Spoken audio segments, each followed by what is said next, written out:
Si vous avez besoin de crédit sur FUT17 les gars, FIFA Coin Zone c'est fait pour vous, vous avez 5% de réduction avec le code Clopy, tout est dans la description. Et bien salut les amis, c'est Clopy, on se retrouve pour une nouvelle vidéo pour l'épisode 13 de ma série FUT pour les nuls, j'espère que vous êtes chaud. Donc aujourd'hui au programme de l'achat-revente, il y aura bientôt du gameplay. Le prochain épisode, l'épisode 14, je vous promets qu'il va y avoir du gameplay en division. Pour vous les amis, je sais que vous attendez ça, mais aujourd'hui voilà au programme de l'achat-revente avec des joueurs boost pour commencer. Donc c'est des joueurs boost de la semaine dernière, pour ceux qui me poseraient la question. Donc voilà, je les ai achetés le mardi soir pour les relister en tech avion, classique, en faisant 10% de crédit de bénéfice par rapport au prix d'achat comme d'habitude. Et puis voilà, ils vont se vendre tranquillement. J'ai juste dû baisser le prix de certains parce que je voulais vraiment récupérer mes crédits rapidement. Mais voilà, c'est parti très rapidement, bien évidemment. Les boosts, de toute façon, ça part assez rapidement en général en tech avion. Donc voilà.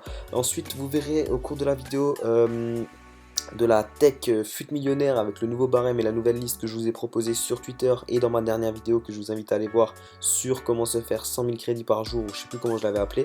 Il y en a juste qui ont râlé, ouais, Clopy, encore un petit putaclic, je sais pas quoi, machin chouette.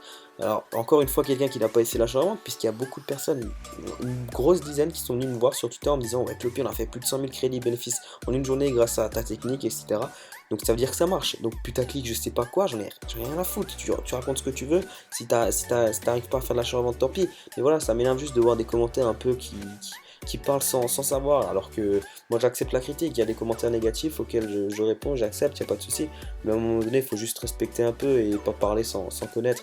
Donc voilà, c'était juste une petite parenthèse que j'avais envie de vous dire, mais voilà. Donc voilà, tout s'est vendu bien évidemment. Vous allez me dire, mais Clopy, pourquoi t'as perdu un peu de crédit là? T'étais à beaucoup plus, t'étais à 800, 900 000. Tout simplement parce que j'ai acheté un très gros joueur, je vous dirai pas qui, vous verrez ça dans ma prochaine vidéo FUT Champions normalement. Un très gros joueur pour mon équipe FUT Champions. Et c'est pour ça que j'ai un peu moins de crédit et que je suis reparti sur une technique FUT millionnaire qui marche très très bien. Et vous voyez dans cette pile d'échanges que j'ai exactement les joueurs que je vous ai proposés sur la liste qui est disponible sur Twitter, ou alors comme j'ai dit avant dans la vidéo précédente sur le tuto. Donc voilà, c'est une technique qui marche très bien, vous pouvez la faire à tout moment. Et pour ceux qui me demandent, mais Clopy, il faut vraiment un style? Alors oui les mecs, si vous voulez que votre joueur se vende rapidement, achetez-le avec un style. Même si des fois vous allez voir que j'ai des cartes sans style, c'est parce que je les ai vraiment chopées à un prix très très bas par rapport au prix moyen. Et c'est pour ça que je me permets de le choper sans style. Mais vous voyez qu'avec style ça part quand même mieux. Et il y en a beaucoup qui me font la réflexion sur Twitter parce qu'ils le remarquent eux-mêmes, ils me disent ouais Clopy merci, parce qu'avec les styles ça part beaucoup mieux que sans les styles, comme je faisais avant. Alors c'est sûr que vu qu'on est plus au tout début des jeux, les gens regardent quand même s'il y a un style ou pas avant d'acheter la carte.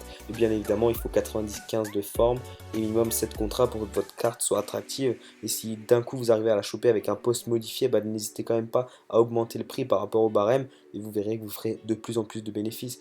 C'est pas compliqué. Après il faut avoir l'œil. Si vous chopez vraiment votre joueur en dessous du prix moyen, vous pouvez mettre plus cher que le barème qui est indiqué, parce que voilà, il y en a qui m'ont demandé sur Twitter. Alors bien sûr vous pouvez soit le lister au prix du barème et ça se vendra encore plus vite, ou soit le lister un peu plus pour vous faire de la marge. Et je reviens aussi sur quelque chose que les gens m'ont demandé. S'il n'y a pas de joueur avec style qui coûte, si le joueur par exemple coûte 2000 crédits le moins cher et qu'il n'y a pas de style, jusqu'à combien tu montes pour l'acheter avec un style? Alors généralement je monte jusqu'à 200-300 crédits de plus par rapport à ce prix, mon minimum.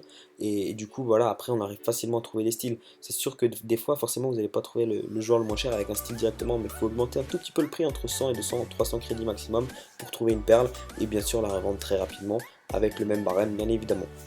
Donc voilà les gars, on arrive sur cette fin de vidéo, j'espère que ça vous aura plu. Le prochain épisode, il y aura du gameplay, dites-moi le dans les commentaires si vous êtes chaud. On se retrouve très vite bien sûr pour une nouvelle vidéo. C'était Clopy, prenez soin de vous, bye tout le monde.